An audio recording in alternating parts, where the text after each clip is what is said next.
사람은요, 착해서 상처받는 경우가 참 많습니다. 나쁜 짓을 해서 상처받는 게 아니에요. 욕을 해서도 아니고 싸움을 걸어서도 아닙니다. 그냥 잘해줬기 때문에 상처받습니다. 이게 얼마나 억울한 일입니까? 열심히 챙겨줬는데, 진심을 다했는데, 내 시간을 쏟아부었는데 돌아오는 건 고마움이 아니라 당연함이었을 때, 그 느낌 아시는 분 계십니까? 내가 이렇게까지 했는데 그 말이 목까지 차오를 때, 그 말을 꾹 삼키면서 혼자 앉아 있었던 적이 있으십니까? 오늘은 그 이야기를 하려고 합니다. 왜 잘해줄수록 상처받는지, 왜 열심히 할수록 이용당하는지, 그리고 이제 우리가 어떻게 해야 하는지. 잠깐만 저와 함께 앉아 계세요. 천천히 같이 이야기 나눠보겠습니다. 우리 세대는요, 잘해주는 걸 미덕으로 배웠습니다. 부모님한테도 그렇게 배웠고, 살아온 시간이 그렇게 가르쳐 줬어요. 사람한테 잘해야 한다. 베풀면서 살아야 한다. 인심 좋다는 소리 들어야 한다. 그 말이 틀린 말은 아닙니다. 하지만 그 말을 너무 고지고대로 믿다가 정작 자기 자신이 무너지는 사람들이 있어요. 저는 그런 분들을 참 많이 봐왔습니다. 한 분 이야기를 해드릴게요. 60 중반의 여성분이었는데 동네에서 인심 좋기로 소문난 분이셨어요. 누가 반찬이 없다고 하면 자기 집 반찬을 가져다 줬고, 누가 아프다고 하면 제일 먼저 달려가서 챙겼고, 동네 경조사는 한 번도 빠진 적이 없었어요. 몸이 안 좋아도 갔고, 돈이 빠듯해도 봉투를 챙겼고, 힘들어도 웃으면서 나타났습니다. 그런데 어느 날 그분이 수술을 하게 됐어요. 크지는 않은 수술이었는데 혼자 병원에 가야 하는 상황이 됐습니다. 가족이 다 바빴거든요. 그래서 평소에 가장 많이 챙겨줬던 이웃에게 연락을 했어요. 병원까지 같이 가줄 수 있느냐고. 그 이웃이 뭐라고 했는지 아십니까? 아, 저 그날 좀 바쁜 것 같아서요. 딱 그 한마디였어요. 그분이 그날 병원에 혼자 택시 타고 가면서 얼마나 울었는지 모릅니다. 수술이 무서워서 운 게 아니에요. 내가 이렇게까지 해줬는데 어떻게 이럴 수 있냐는 그 마음에 울었던 거예요. 이런 일이 비단 그분만의 이야기가 아닙니다. 우리 주변에 이런 분들 너무 많습니다. 옆집 사람이 이사한다고 하면 제일 먼저 달려가서 도와주는 사람. 친구가 힘들다고 전화하면 자기가 아무리 피곤해도 받아주는 사람. 자식이 부탁하면 몸이 안 좋아도 안 된다는 말 한 번 못하는 사람. 그 사람들이 이기적인가요? 아닙니다. 그 사람들이 나쁜가요? 절대 아닙니다. 오히려 너무 착하고 너무 따뜻하고 너무 진심인 사람들입니다. 그런데 바로 그게 문제예요. 너무 잘해주니까 상대방이 그걸 당연하게 여기기 시작합니다. 처음엔 고마워하던 사람이 어느 순간부터 고마워하지 않아요. 처음엔 미안하다고 하던 사람이 어느 순간부터 미안하다는 말도 안 합니다. 그리고 마침내 거절이라도 한 번 하면 오히려 섭섭해합니다. 걔가 원래 그런 사람이 아닌데 왜 저러지? 이렇게 말하면서요. 그게 얼마나 황당한 일입니까? 부탁을 거절하지 못하는 경우를 생각해 봅시다. 이것 좀 도와줄 수 있어요? 이 한마디에 안 된다는 말이 잘 안 나오는 분들이 계세요. 왜 안 나오냐면요. 거절했을 때 상대방이 실망할까봐, 사이가 나빠질까봐, 나쁜 사람처럼 보일까봐. 그래서 내 시간이 없어도 그럴게요 합니다. 내 몸이 힘들어도 도와줄게요 합니다. 내가 하기 싫어도 해드릴게요 합니다. 그렇게 한 번 들어줍니다. 2번 들어줍니다. 3번 들어줍니다. 그러다 어느 순간 깨닫게 됩니다. 부탁하는 사람은 점점 편해지고 있는데 내 마음은 점점 무거워지고 있다는 걸 이미 여러 번 들어줬기 때문에 이제는 거절하기가 더 어려워진 겁니다. 처음부터 선을 그었으면 됐는데, 처음부터 한 번쯤 안 된다고 했으면 됐는데, 그걸 못했기 때문에 이제는 더 깊이 들어와 버린 거예요. 계속 맞춰주다가 지치는 경우도 있습니다. 상대방의 기분을 살피면서 상대방이 원하는 것을 먼저 해주면서 상대방이 불편하지 않도록 내 감정을 누르면서 이렇게 살다 보면요. 어느 날 갑자기 너무 피곤해집니다. 왜 피곤하냐고 딱 꼬집어 말하기도 어려워요. 특별히 무거운 일을 한 것도 아닌데, 몸이 아픈 것도 아닌데 그냥 다 하기 싫어지는 날이 옵니다. 그게 번아웃이에요. 감정 소진이라고도 합니다. 자기 감정은 전혀 돌보지 않고 남의 감정만 계속 채워줬기 때문에 내 감정 그릇이 바닥난 겁니다. 근데 더 슬픈 건요.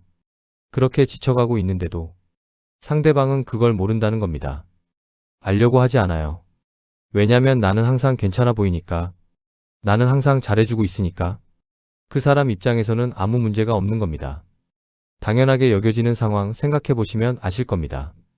처음에는 감사하다고 했는데 시간이 지나면 그게 없어져요. 밥을 해줘도 감사합니다가 없어지고 심부름을 해줘도 고마워요가 없어지고 챙겨줘도 당연히 챙겨주는 사람 취급이 됩니다. 이게 왜 생기느냐면요. 인간은 익숙한 것에 둔감해지도록 되어 있어요. 처음엔 특별했던 것이 반복되면 평범한 일이 돼버립니다. 그러니까 내가 아무리 잘해줘도 시간이 지나면 그게 당연한 일이 돼버리는 거예요.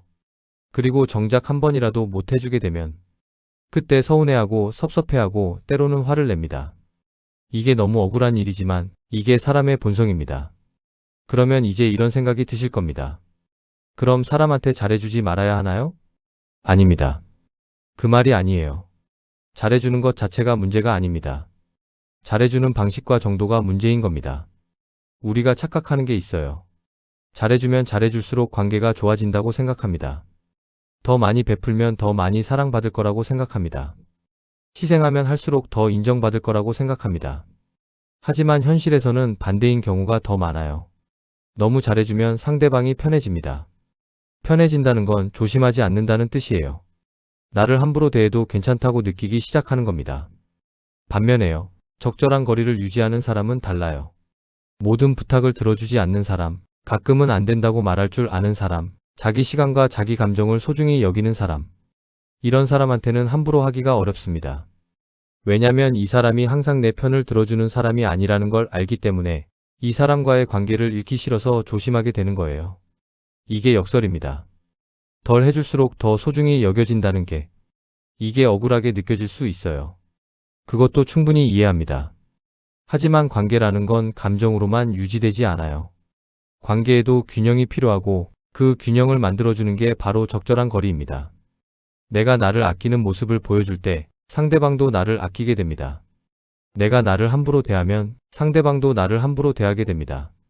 거리두기는 차갑게 사는 게 아니에요. 나를 지키면서 관계를 건강하게 만드는 방법입니다. 구체적으로 이야기해 드릴게요. 너무 잘해줄 때 어떤 문제들이 생기는지 5가지를 말씀드리겠습니다. 첫 번째, 이용당하게 됩니다. 60대 초반의 남성분 이야기입니다. 퇴직 후에 시간이 좀 생겼는데 예전 직장 동료들이 하나둘 연락을 하기 시작했어요. 형, 요즘 뭐해요? 시간 있으면 이것 좀 도와줘요. 형은 그 분야 잘 알잖아요. 이것 좀 봐줘요. 바쁘지 않으면 이리 좀 와줘요. 처음엔 기분이 좋았어요. 은퇴 후에도 자기가 필요한 사람이구나 싶어서. 그래서 달려갔고 도와줬고 시간을 쏟았습니다. 그런데 어느 날 본인이 정말 급한 일이 생겨서 그 동료들한테 도움을 요청했는데요. 다들 바빴어요. 다들 사정이 있었어요. 다들 미안하다고 했지만 아무도 안 왔어요. 그분이 그날 저한테 이런 말을 했어요. 내가 그냥 공짜로 쓸 수 있는 사람이었던 거더라고요. 그 한마디가 오래 마음에 남았습니다. 너무 잘해주면 이렇게 됩니다. 상대방이 나를 도구로 보기 시작해요. 사람이 아니라 편리한 수단으로요. 상처를 받는 게 아니라 이용을 당하게 되는 겁니다. 두 번째, 존중받지 못합니다. 존중이라는 게 뭔지 생각해 보신 적 있으십니까? 존중은 상대방을 소중하게 여기는 거예요. 그 사람의 시간을 소중히 여기고 그 사람의 감정을 소중히 여기는 거예요. 그런데요. 항상 들어주는 사람한테는 존중이 약해집니다. 왜냐면 이 사람은 어차피 들어줄 거니까. 이 사람은 어차피 화 안 낼 거니까. 이 사람은 어차피 이해해 줄 거니까. 이렇게 생각하면서 조심하지 않아요. 말을 함부로 하기 시작합니다. 시간 약속을 대충 여기기 시작합니다. 의견을 무시하기 시작합니다. 어느 순간 깨닫게 돼요. 이 사람이 나한테 왜 이렇게 하는 거지? 언제부터 이렇게 됐지? 그런데 그게 사실은 자기가 허용해 준 겁니다. 항상 오케이를 해줬기 때문에, 항상 괜찮다고 했기 때문에 이 사람은 나한테 뭘 해도 된다고 학습이 된 거예요. 존중받고 싶으면 먼저 자기 자신을 존중해야 합니다. 내가 나를 소중히 여길 때 상대방도 나를 소중히 여기게 됩니다. 세 번째, 관계가 불균형해집니다. 건강한 관계는 주고받는 균형이 있어야 해요. 한쪽만 계속 주고 한쪽만 계속 받으면 그 관계는 오래가지 못합니다. 아니, 오래가기는 합니다만 오래가면 갈수록 주는 사람만 힘들어져요. 생각해보세요. 내가 항상 전화하고, 내가 항상 먼저 안부를 묻고, 내가 항상 챙기고, 내가 항상 맞춰주고. 이게 반년, 1년, 몇 년이 되면요. 어느 날 갑자기 이런 생각이 듭니다. 이 사람이 나한테 먼저 연락한 적이 있나? 이 사람이 나를 챙겨준 적이 있나? 이 사람이 나를 위해 뭔가를 한 적이 있나? 그게 없어요. 근데 상대방은 모릅니다. 자기가 받기만 하고 있다는 걸. 왜냐면 나는 한 번도 불편하다고 말한 적이 없으니까. 불균형한 관계는 결국 한쪽이 지쳐서 떠나거나 아니면 참다 한꺼번에 터지는 걸로 끝납니다. 둘 다 좋은 결말이 아닙니다. 네 번째, 감정이 쌓여서 폭발합니다. 참을 때마다 감정이 쌓입니다. 한 번 참습니다. 괜찮아. 두 번 참습니다. 이것도 괜찮아. 세 번 참습니다. 그래도 괜찮아. 이렇게 계속 쌓이다가 어느 날 작은 일 하나에 폭발합니다. 그 자리에서 같이 있던 사람은 황당하죠. 왜 저런 작은 일에 저렇게 화를 내지? 모르는 거예요. 그 작은 일이 마지막 한 방울이었다는 걸. 그 전에 수십 번, 수백 번이 쌓여 있었다는 걸. 참고 또 참다가 어느 순간 다 쏟아내고 나면 오히려 내가 나쁜 사람이 돼 있어요. 갑자기 왜 저래? 원래 저런 사람이었나? 이렇게 됩니다. 얼마나 억울한 일입니까? 그러니까 감정을 그때그때 작게 표현해야 해요. 쌓아두면 안 됩니다. 쌓아두고 한꺼번에 터트리면 나만 손해입니다. 다섯 번째, 결국 상처만 남습니다. 이게 가장 슬픈 부분입니다.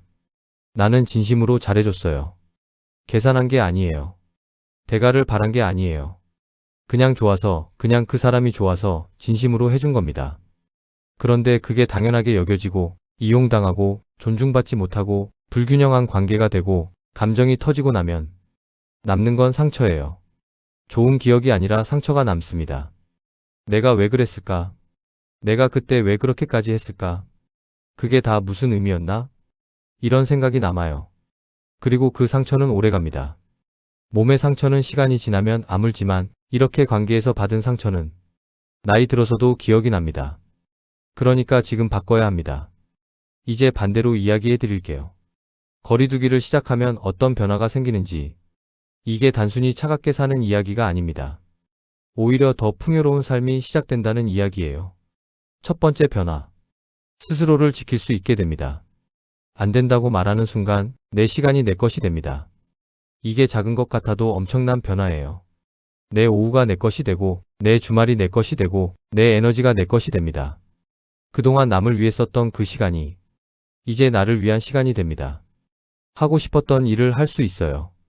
가고 싶었던 곳을 갈 수 있어요. 쉬고 싶을 때 쉴 수 있어요. 이게 이기적인 게 아닙니다. 자기 자신을 지키는 겁니다. 내가 건강해야 다른 사람도 도울 수 있어요. 내가 행복해야 좋은 에너지를 줄 수 있어요. 내가 먼저 나를 지켜야 합니다. 두 번째 변화. 관계가 건강해집니다. 신기한 일이 생겨요. 거리를 좀 두기 시작하면 오히려 관계가 더 좋아지는 경우가 있습니다. 왜냐면요, 불균형이 조금씩 해소되거든요. 내가 항상 먼저 연락하지 않으면 상대방이 연락을 해오기 시작합니다. 내가 항상 해결해주지 않으면 상대방이 스스로 해결하기 시작합니다. 내가 모든 부탁을 들어주지 않으면 상대방이 진짜 중요한 부탁만 하게 됩니다. 그러면 주고받는 균형이 생기기 시작해요. 그렇게 균형이 잡힌 관계가 진짜 오래가는 관계입니다. 그리고 그런 관계에서는 서로가 서로를 소중히 여겨요. 세 번째 변화. 존중받기 시작합니다. 이건 정말 체감이 되는 변화예요. 안 된다고 한 번 말한 이후부터 상대방이 달라집니다. 부탁하기 전에 한 번 더 생각합니다. 말을 조금 더 조심합니다. 나의 시간을 좀 더 배려합니다. 왜냐면 이 사람이 항상 오케이를 해주는 사람이 아니라는 걸 알게 됐으니까. 이 사람한테 잘 보여야 한다는 생각이 생기는 거예요. 이 사람이랑 좋은 관계를 유지하고 싶다는 마음이 생기는 거예요. 그게 존중의 시작입니다. 존중은 달라는 게 아니에요. 조건을 만들어주는 겁니다. 내가 나를 소중히 대할 때 상대방도 나를 소중히 대하게 됩니다. 네 번째 변화. 감정 소모가 줄어듭니다. 하기 싫은 일을 억지로 하지 않아도 되니까 그 자체로 감정이 편해집니다. 억지로 웃지 않아도 되고, 억지로 맞춰주지 않아도 되고, 억지로 좋은 척하지 않아도 되니까 그 에너지가 다른 곳에 쓰입니다. 진짜로 하고 싶은 일에 쓰이고, 진짜로 소중한 사람들한테 쓰이고, 진짜로 나 자신을 위해 쓰입니다. 피로가 줄어들어요. 몸도 가벼워지고 마음도 가벼워집니다. 이게 느껴지기 시작하면 왜 진작에 이렇게 안 했을까 싶어집니다. 다섯 번째 변화. 마음이 편해집니다. 이게 가장 중요한 변화예요. 마음이 편하다는 게 얼마나 큰 일입니까? 아무 죄책감 없이 쉴 수 있다는 것. 아무 눈치 없이 내 시간을 쓸 수 있다는 것. 아무 불안 없이 관계를 유지할 수 있다는 것. 이게 거리두기를 시작하고 나서 생기는 마음의 평화입니다. 이 나이에, 이 인생에 마음의 평화만큼 소중한 게 없어요. 돈도 중요하고 건강도 중요하지만 매일 마음이 편한 것, 이게 행복이에요. 그리고 그 마음의 평화는 거리를 둘 줄 아는 사람만이 얻을 수 있습니다. 그러면 이제 어떻게 하면 되냐고 물으실 분들 계실 거예요. 거리두기를 해야 한다는 건 알겠는데 어디서부터 시작해야 하냐고. 어렵게 생각하지 마세요. 아주 작은 것부터 시작하면 됩니다. 5가지만 말씀드릴게요. 첫 번째, 부탁을 무조건 들어주지 않기. 오늘부터 부탁이 들어오면 바로 그럴게요 라고 하지 말아주세요. 잠깐 멈추세요. 제가 생각해 볼게요. 일정을 확인해 봐야 할 것 같아요. 제 상황이 어떤지 보고 연락드릴게요. 이렇게 한번 여유를 가지세요. 그 한 템포가 굉장히 중요합니다. 즉각적으로 그럴게요를 하면 내 감정을 살펴볼 틈이 없어요. 근데 잠깐 멈추면 내가 이걸 진짜로 원하나? 내가 이걸 할 여유가 있나? 하고 생각해 볼 수 있어요. 그리고 진짜 하기 싫으면 정중하게 거절하면 됩니다. 이번엔 제가 좀 어렵겠어요. 죄송해요. 이 한마디면 충분합니다. 처음엔 이게 굉장히 어색하고 불편해요. 상대방이 서운해할까봐 두렵기도 해요. 하지만 한번 해보시면 압니다. 세상이 무너지지 않는다는 걸, 관계가 깨지지 않는다는 걸, 오히려 더 건강해진다는 걸. 두 번째, 싫다는 표현 연습하기. 이게 제일 어려운 분들이 많아요. 평생 싫다는 말을 잘 안 하고 살아오셨으니까. 그런데 이 연습이 정말 중요합니다. 처음엔 거울 앞에서 연습해 보세요. 진짜로요. 이건 제 취향이 아니에요. 그건 제가 별로 좋아하지 않아요. 솔직히 저는 그게 좀 불편해요. 이런 말들을 소리 내서 해보세요. 어색하시죠? 그 어색함이 바로 그동안 얼마나 눌러왔는지를 보여줍니다. 아주 작은 것부터 시작하세요. 식당에서 음식이 취향이 아니면 말해보세요. 친구가 영화를 보자고 할 때 보고 싶지 않으면 말해보세요. 나는 그거 별로 안 당겨서. 다른 걸 보면 안 될까? 이렇게요. 이게 상대방을 무시하는 게 아니에요. 나를 솔직하게 표현하는 겁니다. 그리고 그런 솔직함이 오히려 관계를 진짜로 만들어줍니다. 세 번째, 내 시간과 에너지 지키기. 매주 아니면 매달 나만을 위한 시간을 반드시 따로 빼놓으세요. 누군가를 위한 시간이 아닌 오롯이 내가 원하는 것을 하는 시간. 혼자 좋아하는 음식을 먹어도 되고, 오래전부터 하고 싶었던 취미를 시작해도 되고, 그냥 아무것도 안 하고 쉬어도 됩니다. 그 시간만큼은 누군가의 전화를 안 받아도 됩니다. 누군가의 부탁을 들어주지 않아도 됩니다. 이게 사치가 아니에요. 이게 나를 지키는 방법입니다. 비행기에서 산소 마스크가 내려오면 내 마스크를 먼저 쓴 다음 옆 사람을 도우라고 하잖아요. 그것처럼 내가 먼저 채워져야 다른 사람도 도울 수 있어요. 네 번째, 모든 사람에게 잘하려고 하지 않기. 이게 굉장히 중요한 마음가짐의 변화예요. 우리는 모든 사람한테 좋은 사람이 되고 싶어요. 모든 사람한테 좋은 소리 듣고 싶어요. 모든 사람한테 인정받고 싶어요. 하지만 그게 가능한 일이 아닙니다. 모든 사람에게 잘하려다가 정작 진짜 소중한 사람들한테는 지쳐서 못하게 돼요. 사람을 구분하세요. 진짜 내 삶에서 소중한 사람, 이 사람만큼은 내가 진심으로 대하겠다 싶은 사람. 그 사람들한테 집중하세요. 그 사람들한테 에너지를 쏟으세요. 그 외의 사람들에게는 예의는 지키되 모든 것을 쏟아붓지 않아도 됩니다. 적당한 거리, 적당한 예의. 그것으로 충분합니다. 다섯 번째, 서운함을 그때그때 표현하기. 쌓아두지 마세요. 서운한 일이 생겼을 때 조용히 그리고 부드럽게 말하세요. 그때 그 부분이 저는 좀 서운했어요. 그렇게 하시면 제가 좀 힘들더라고요. 저는 그게 좀 불편했어요. 이렇게요. 이게 싸움이 아니에요. 대화예요. 서운함을 말하는 게 약한 게 아니에요. 오히려 관계를 지키는 용기 있는 행동입니다. 표현하지 않으면 상대방은 절대 모릅니다. 내가 힘들다는 것도 모르고 내가 서운하다는 것도 모릅니다. 그러니 말해주세요. 그래야 관계가 더 나아질 기회가 생깁니다. 오늘 제 이야기 어떠셨습니까? 혹시 들으시면서 눈물이 나신 분도 계실 것 같아요. 그 눈물이 뭔지 저는 알 것 같아요. 억울함, 서운함, 그리고 어쩌면 나에 대한 미안함. 왜 이렇게까지 참으면서 살았을까? 왜 나를 이렇게 소홀히 했을까? 왜 진작 이걸 몰랐을까? 그런 마음이 올라오셨다면 그 마음을 꼭 느껴주세요. 그리고 이렇게 생각해주세요. 늦지 않았다고. 지금부터 시작해도 충분히 늦지 않았다고. 사람에게 잘해주는 것은 아름다운 일입니다. 하지만 그것이 자기 자신을 잃어가면서까지 해야 하는 일은 아닙니다. 진짜 좋은 관계는 내가 행복할 때 만들어집니다. 내가 지쳐있을 때, 내가 상처받고 있을 때, 내가 속으로 울고 있을 때, 그때 주는 건 베풀미 아니에요. 소진이에요. 거리를 둔다는 것은 사람을 싫어하는 게 아닙니다. 나를 지키는 거예요. 관계를 끊는 게 아니에요. 관계를 건강하게 만드는 거예요. 차갑게 사는 게 아니에요. 현명하게 사는 거예요. 이 나이에 이제는 나를 위해서 살아도 됩니다. 이제는 거절해도 됩니다. 이제는 서운하다고 말해도 됩니다. 이제는 내 시간을 내 것으로 써도 됩니다. 그렇게 살아도 나쁜 사람이 아닙니다.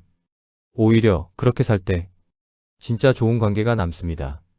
잘해줘서 곁에 있는 사람이 아니라 그냥 나이기 때문에 곁에 있는 사람들이 그 사람들이 진짜 내 사람입니다. 마지막으로 이 말씀을 드리고 싶어요.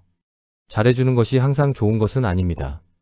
때로는 안 된다고 말하는 것이, 때로는 나를 먼저 챙기는 것이 더 좋은 관계를 만들고 더 행복한 삶을 만들어줍니다. 거리를 둘 줄 아는 사람이 결국 상처받지 않습니다.